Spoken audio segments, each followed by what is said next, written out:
You did a post that I loved in the last 48 hours, I think, on this about like your mindset towards like family, friends, social, and kind of people being aligned from a mission perspective. I think you've kind of gone through a few things there, but talk about your environment and its impact on where you're at in your career right now.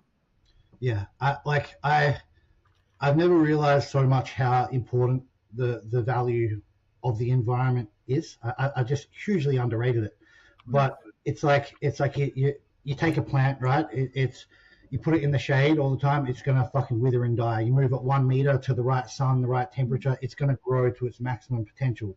So environment is fucking everything with regards to your growth and your development. And I think one of the massive mistakes people make, especially entrepreneurs when they're trying to build a business, is putting themselves around too many people, especially if you've got big goals. Because if you've got big goals, that is by definition saying that I want to do better than most people or everyone. I want to put myself above. So if you're constantly being around a big social circle, where do you think you're going to get pulled? Do you think you're going to get pushed? Fuck no, because your goals are already above them. In anything, you're just going to get slowly pulled back onto their level.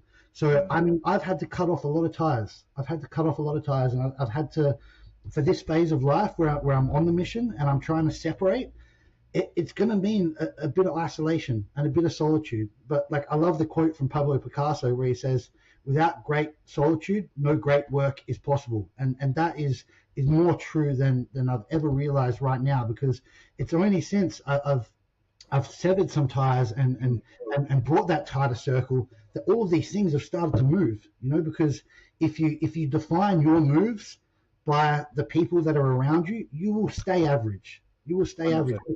The bigger group, but by group averages, the bigger group around you means the more closely you're going to approximate the average or the mean, and therefore all of your efforts are going to be defined by the average or the norm. And if you've got big goals, how are you going to achieve them if you're constantly framing your efforts by the norm? You just won't go anywhere.